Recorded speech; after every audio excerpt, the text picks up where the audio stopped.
Aero versus endurance versus lightweight. What should you do on Google Images here? Seen a lot of videos popping up. Should you get an endurance bike? Should you get an aero bike?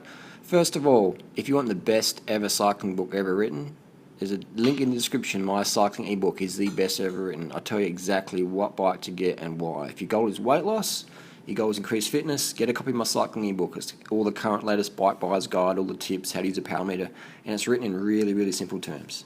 Let's get stuck into the video. So Aero road bike, 100% fucking a gimmick. I mean, it's a gimmick, man. The brakes are shit normally, the ride is stiff and harsh, and it's got some wanky seat post. What bike have we got here? What bike is this? This is just a CAD design. Let's get a real bike. Scott foil. These aren't too bad actually, because the brakes actually do work. They're Durace brakes, and they're not too bad. The Scott foil, I wouldn't really call it an aero bike. It's pretty functional. What have we got here? The felt has front brake okay, but this brakes under here, they're shit. And these seat posts, if you've got a problem with them, you sort of proprietary seat posts, pain in the ass. Heavy. The Boardman. These forks brakes are just fucking pain in the ass. If you fuck them up, they're just terrible. Again, that sort of wanky seat post an issue. BMC, my personal distaste favourite, they make their bikes. You got a problem with that seat post? It's just pain in the fucking ass. They're heavy and they're sloppy and they're hard to ride. The Cervelos aren't too bad. I've had a couple. I just keep breaking Cervelos, so I don't really run them anymore. But not too bad, but overpriced for what they are. Let's have a look at the Ridley. These brakes, shocking. They're like as bad as the Giant Propel brakes. Shocking. Even the pros, Lotto, I've ridden with them. They're just like, these brakes are shit. They're fucking shocking. Let's have a look at the Giant Propel. Here we go. Giant Propel brakes. Terrible. Good quality carbon, but just easy to get spare parts for Giant bike. But these brakes are just shocking. And the tyre clearance is shit. So aero bikes, in my opinion, don't waste your money, don't waste your time. If you already got one, that's okay. Keep riding. But I'm going to let you know what I prefer. Let's go second with lightweight road bikes. These are pretty good. I've got myself a lightweight road bikes. I've got the lightweight Millenstein Gen 4s.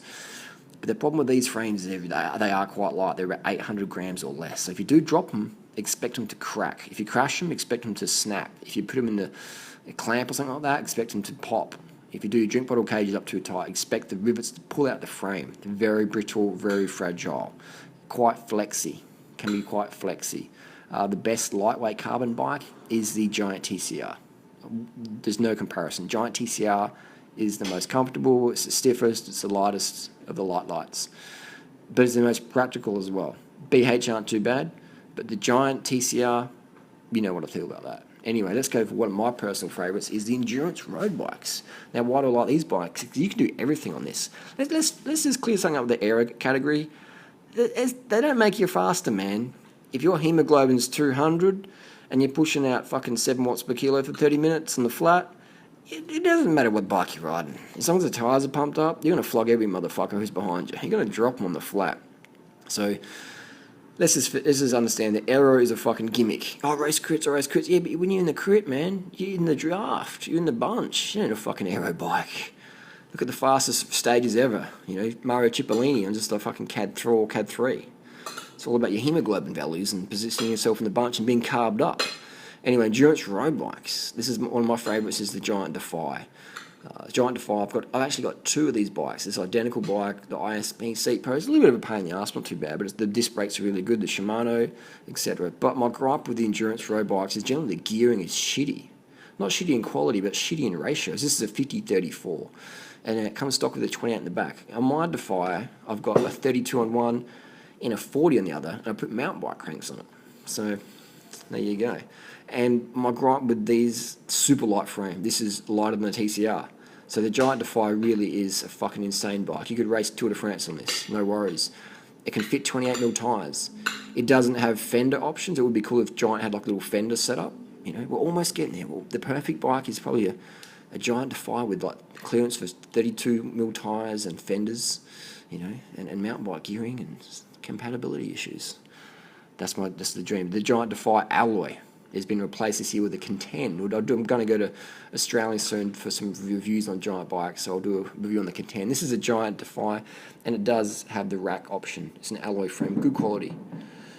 So this is what I recommend. And they've got the Specialized Diverge, another Duran Rider favourite. It's also my buyer's guide. The Specialized Diverge, great bike. It has rack options. It has fender options. It's a more upright geometry, so you could still slam the stem and race crits on it. You still race crits on it, which I don't recommend because they're so fucking dangerous racing bikes. But the Diverge is a good bike. Quality as well, lifetime frame warranty. What else we've got? Endurance bikes. We've got the Cervelo. Again, not a bad bike. Decent tyre clearance, but quite overpriced for what they are. Quite overpriced. What else have we got in the endurance range? The Trek Domano is pretty good. The SLR. That's Freely's bike. That's exactly what Freely Banana's girl's got. She's got a 40 cassette in the back. So my gripe the endurance bikes is the companies don't spec them with proper venture gearing. You should be able to go up any hill you want and not be grinding. This is Trek Domano, also made by Giant. They're in Taiwan. Nice bike as well.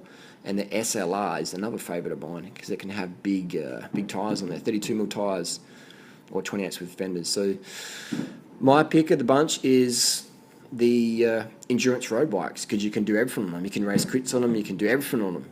You can put bigger tyres on there. You can, they're just more upright geometry, but you can also slam it. So they're a do-it-all bike. You can do everything on them, and they're lightweight. I mean, these Giant Defiers are fucking super light, man. They're super light. So my Giant Defy, I've got 3 of them, and I've got 2 discs, got 1 electronic Di2 calipers, and it's lighter than the Cervelo R5CA, and it's an endurance bike. So the endurance bikes can be as light or lighter than the lightweight climbers. You got any questions down below? Let us know. Get a copy of my cycling ebook. Seriously, I'll plug it. It's got the best tips. Disc brakes as well.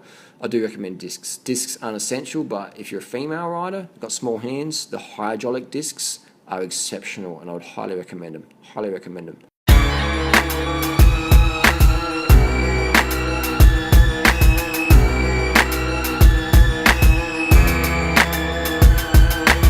Yeah, Trim 1, representing LC, rolling with my boy Delta.